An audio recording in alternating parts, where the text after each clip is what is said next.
ബിനുവിന്റെ എന്തെങ്കിലും കഥ വൈറലായിക്കോട്ടെ. വേണ്ട വേണ്ട വേണ്ട അല്ലേ, വേണ്ട വേണ്ടേ, അത്യാവശ്യം വൈറലായിട്ട് നിൽക്കുക ബിനുവായി. ഇന്ത്യ വൈറലാ. അതെ, ഒരു വീണ്ടും അത് പറയാ. ഞാൻ ഇപ്പം ഈ കോമഡി കളിക്കാൻ വേണ്ടി മനോജറിൻ്റെ ട്രൂപ്പിൽ വന്നപ്പോൾ അളിയ എന്താ നമ്മുടെ ഇതുമായി ബന്ധപ്പെട്ട് നമുക്ക് മിങ്കിൾ ചെയ്ത് കളിക്കാൻ പറ്റുന്നൊരു സംഭവം ഉള്ളേ. അപ്പം ഞാനിങ്ങനെ ഒരു കുടിയൻ്റെ കാര്യം പറഞ്ഞു. അവിടെ ഒരു നോന്നും പറയാതെ അത് ഒരു സ്കിറ്റിലേക്ക് അത് ആഡ് ചെയ്തിട്ട് ഒപ്പം ചേർത്തങ്ങ് നിർത്തുക. ആ നിർത്തിയത് കൊണ്ടാണ് നമുക്ക് വീണ്ടും ഒരു കലാകാരനാണെങ്കിൽ ഒരു സ്കിറ്റ് കളിച്ചിട്ട് പുറത്തേക്ക് ഇറങ്ങി നന്നായിരുന്നു എന്ന് കേൾക്കുമ്പോൾ ഒരു കൗണ്ടറും കൂടെ കൂടുതൽ പറയാനുള്ള ഒരു പ്രചോദനം കിട്ടും. ഇറങ്ങി വന്നിട്ട് കുഴപ്പമില്ലല്ലേ, നമുക്ക് അടുത്ത സ്കിറ്റിൽ പിടിക്കാമെന്ന് പറഞ്ഞാൽ ഞാൻ അവിടെ തീരുക.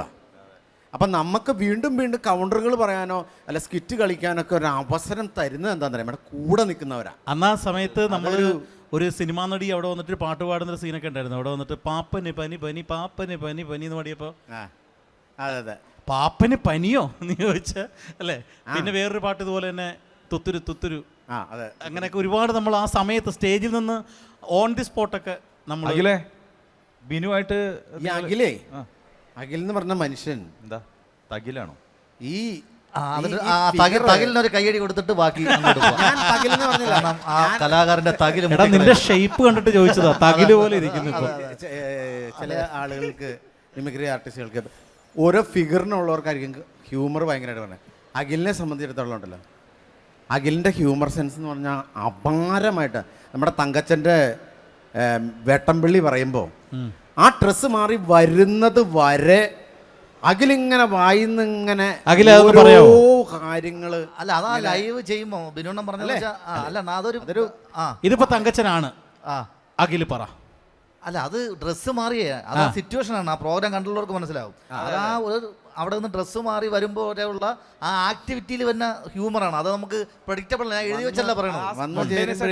ആ സമയത്ത് ചെയ്യാൻ പറ്റുന്ന ഒരു അത് ഇങ്ങനെ പറയുന്ന ഒരാളല്ല പുള്ളി. കാണുന്ന ഒരു രീതിയിലുള്ള സെൻസ് അല്ല, ഹ്യൂമറായിട്ടേ ഓരോ കാര്യങ്ങൾ ഒരുപാട് പറയാൻ ഭയങ്കരമായിട്ട് കഴിവുള്ള ആളാണ് ഈ അഖില്.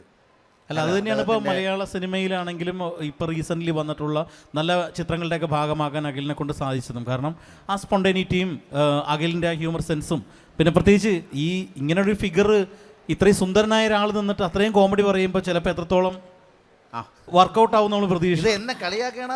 ഇത് സത്യം പറയുന്നത്. കാരണം ഈ സുന്ദരത്വം വെച്ചിട്ട് നമ്മൾ കോമഡി പറഞ്ഞ് ഫലിപ്പിക്കുക എന്ന് പറഞ്ഞൊരു സംഭവം ഉണ്ട്. ചെറിയ കാര്യമല്ല. അല്ല ഈ ഞാൻ പറഞ്ഞ പോലെ നമ്മുടെ ഈ ആദ്യം ഈ ടിവിയുടെ ബാക്ക് സ്റ്റേജിലായിരുന്നു ഞാൻ കൂടുതൽ ഉണ്ടായിരുന്നത്. അപ്പോൾ അന്ന് നമ്മൾ ഈ റൈറ്ററായിട്ട് വന്ന സമയത്ത് സത്യം പറഞ്ഞ കോമഡി സ്റ്റാറൊക്കെ തുടങ്ങുന്ന സമയത്ത് എനിക്ക് മെയിൻ സ്ട്രീമിൽ വരണം അല്ലെങ്കിൽ ഐറ്റം കളിക്കണം എന്നായിരുന്നു ആഗ്രഹം. പക്ഷേ നമ്മൾ ഈ എഴുതാനുള്ള സെൻസ് ഉള്ളതുകൊണ്ടാണ് എല്ലാവരും എന്നെ കൂടെ കൂട്ടിയത്. അന്ന് എഴുതാൻ ആൾ കുറവായിരുന്നു.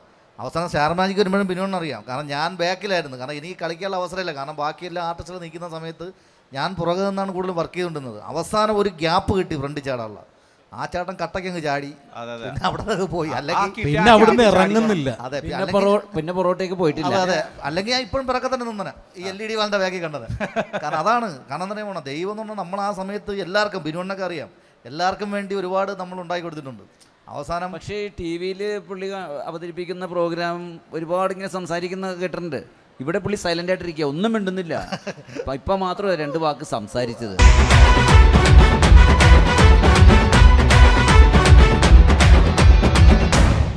അപ്പം മിമിക്രി കോമ്പറ്റീഷൻ തുടരുകയാണ്. അടുത്ത പാർട്ടിസിപ്പൻസ് ദോസ്ത് കാലിക്കറ്റാണ്.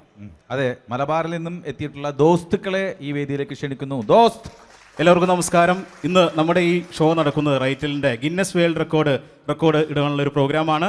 ഇതിൻ്റെ ആങ്കേഴ്സ് സത്യം പറഞ്ഞ ഇവരല്ലായിരുന്നു, നമ്മുടെ നാരായണക്കുട്ടിച്ചേരനാണ്. നാരായണക്കുട്ടിച്ചേരനെ ഞാനൊന്ന് വിളിക്കാം. ചേട്ടാ, ഓക്കെ റെഡിയാണ് നമ്മുടെ പ്രോഗ്രാം? ഓക്കെ, റെഡി ആയിട്ട് പോരെ?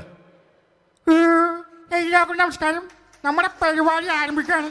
ഒന്ന് കൈയടിക്കാൻ പറഞ്ഞ എൻ്റെ പൊണ്ണ്. നമ്മുടെ പരിപാടിയുടെ ഉദ്ഘാടനം നടത്തുന്നത് നമ്മുടെ ജനാർദ്ദൻ ചേട്ടൻ വന്നിട്ടുണ്ട്. പ്ലീസ് വെൽക്കം ജനാർദ്ദൻ ചേട്ടൻ, പ്ലീസ്. അയ്യോ നമസ്കാരം. ഈ വലിയ കഥാകൃത്തല്ലേ എഴുത് കത്തുകളുടെ രൂപത്തിലൊരു പ്രേമകഥ. എൻ്റെ പൊന്നു ചേട്ടത്തെ കഥ എഴുതുന്ന പരിപാടിയല്ല, റൈറ്റലിന് പറഞ്ഞ മിമിക്രി പരിപാടി. വെറൈറ്റി സംഭവം വല്ലതും വേണം. എന്തെങ്കിലും ആവട്ടെ, നീ ഓരോരുത്തരെയായിട്ട് ഇങ്ങോട്ട് ക്ഷണിച്ചേ. അപ്പൊ ഗിന്നസിൽ കയറാൻ വേണ്ടി എത്തുന്നത് സുരഭി ലക്ഷ്മിയാണ്. സുരഭി ലക്ഷ്മി ഞാൻ വേദിയിലേക്ക് ക്ഷണിക്കുകയാണ്. Surabhi Lakshmi, please come. പട്ടി വിളിച്ചത് മീക്കളിന്റെ തന്നെ കോൾ ചെയ്തത് നാട്ടുകാരായ നാട്ടുകാർ മുഴുവൻ പറ്റോ നീനും വിളിച്ചത്.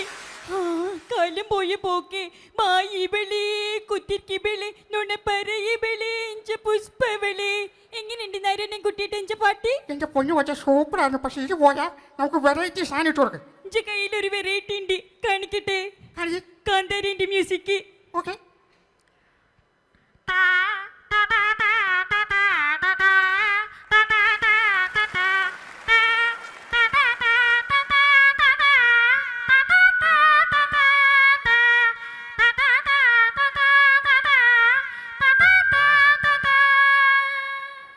സൂപ്പർ. എൻ്റെ അമ്മ പേടിച്ചു പോയത് എന്നെ സൗണ്ട് അത്. ഇത് മതി. എടാ നാരായണക്കുട്ടി, എന്തോ ഇത്രയും വലിയ പരിപാടിയായിട്ട് നീ ആ ദാദർശിയെ കൊണ്ടൊരു പാട്ട് പാടിച്ചേ. എൻ്റെ പൊന്നു ആദർശം കയറി വരാമോ? അസ്സലാമു അലൈക്കും ഭദ്രൻ, നമസ്കാരം. പ്രിയമുള്ളവരെ, ഞാൻ നിങ്ങളുടെ നാദൃശ്യാണ്. ഒരു 2 വരി പാരടി എൻ്റെ മണീനെ പറ്റി. നാടൻ പാട്ടുകൾ ചേലിൽ പാടണ മണി എൻ്റെ നല്ലൊരു ഫ്രണ്ടാ, എന്ന് ചിരിക്കുന്ന ഫ്രണ്ടാ, എണ്ണക്കറുപ്പുള്ള ഫ്രണ്ടാ. അപ്പോൾ എൻ്റെ പ്രിയപ്പെട്ട സിനിമകളിലെല്ലാം സ്ക്രിപ്റ്റ് എഴുതുന്ന വിഷ്ണു ഉണ്ണികൃഷ്ണൻ വന്നിട്ടുണ്ട്. അവനത് വേദിയിലേക്ക് ക്ഷണിക്കുകയാണ്. എല്ലാവർക്കും നമസ്കാരം. ഒരുപാട് സന്തോഷം ഇങ്ങനൊരു വേദിയിൽ വരാൻ പറ്റിയതിൽ. ഞാൻ 2 മിമിക്രി ചെയ്യുകയാണ്. ഒന്ന് നമ്മുടെ അബീക്കയുടെയും അതുപോലെ സാഗർഷി ആസിക്കയുടെയും വോയിസ്. എല്ലാവർക്കും നമസ്കാരം. ഞാൻ നിങ്ങളുടെ അഭിയാണ്. ഈ മോട്ടക്കാർക്ക് ഒരു പ്രത്യേകത ഉണ്ട്. നമ്മൾ കണ്ടാർന്നോ കേട്ടാർന്നോ പോയാർന്നോ എന്നൊക്കെ പറയുള്ളൂ. അതുപോലെ നമ്മുടെ ആര് പറഞ്ഞാർന്നൂല നീ ഷിയാസിക്ക. പ്രിയമുള്ളവരെ, ഞാൻ നിങ്ങളുടെ സാഗർ ഷിയാസ്. ബൊള്ള ബൊള്ളും ബൊള്ള ബൊള്ളും ബൊള്ള ബൊള്ള ബൊള്ളു ശബ്ദം. കണ്ണി കണ്ട പെൺപിള്ളേരൊക്കെ ഫോൺ വിളിച്ചാ നിനക്ക് എടുക്കാം. എടാ പാർവതി കിടന്ന് വിളിക്കണ്ട്, ഒന്ന് എടുക്കാൻ പാടില്ലേ? ഒന്ന് എടുത്തേ. എനിക്കറിയാപ്പെട്ട, പക്ഷെ അപ്പോൾ നിന്നെ സ്നേഹിക്കുന്നതിനേക്കാളൊരു 1000 ഇരട്ടി ഞാൻ എൻ്റെ മൊയ്തീനെ സ്നേഹിക്കുന്നുണ്ട്. അതിനേക്കാളൊരു 10,000 ഇരട്ടി മൊയ്തീനെ സ്നേഹിക്കുന്നുണ്ട്. ഞാൻ നിർബന്ധിച്ച എൻ്റെ ശവത്തിലായിരിക്കും പോട്ടെ താലിയേട്ട. ഞാൻ 1000 വർഷം ഇതിനകത്ത് കിടന്നായിരിക്കും മരിക്കേണ്ടി വന്നാൽ എൻ്റെ മൊയ്തീന് വേണ്ടി ഞാൻ ചെയ്യും. എന്റെ പൊന്നു വച്ചാ കഴിപ്പിക്കല്ലേ. ഇത് ചിരിപ്പിക്കണ പരിപാടിയാണ്. വേറെ എന്തെങ്കിലും പരിപാടി ഉണ്ടോ? നമുക്കൊരു ട്രെയിലറിലേക്ക് പോയാലോ? ട്രെയിലറിന്റെ ട്രെയിലർ ഒന്ന് കാണിച്ചിങ്ങട്.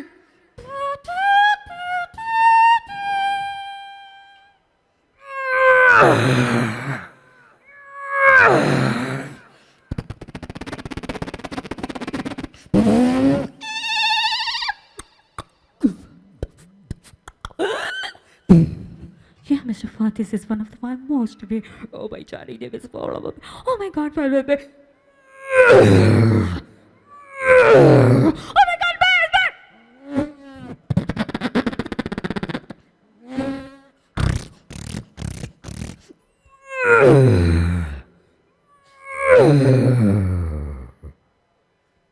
Jurassic Park.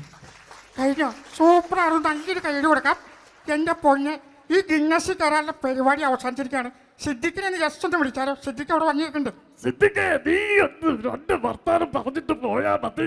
അമേരിക്കയിലെ ഞങ്ങളുടെ സഹോദരങ്ങളുടെ അടുത്തേക്ക് പോകുന്നതിന് മുമ്പ് അയ്യോ, എൻ്റെ വരുൺ എന്താണ് സംഭവിച്ചതെന്ന് അറിയണം തോന്നി.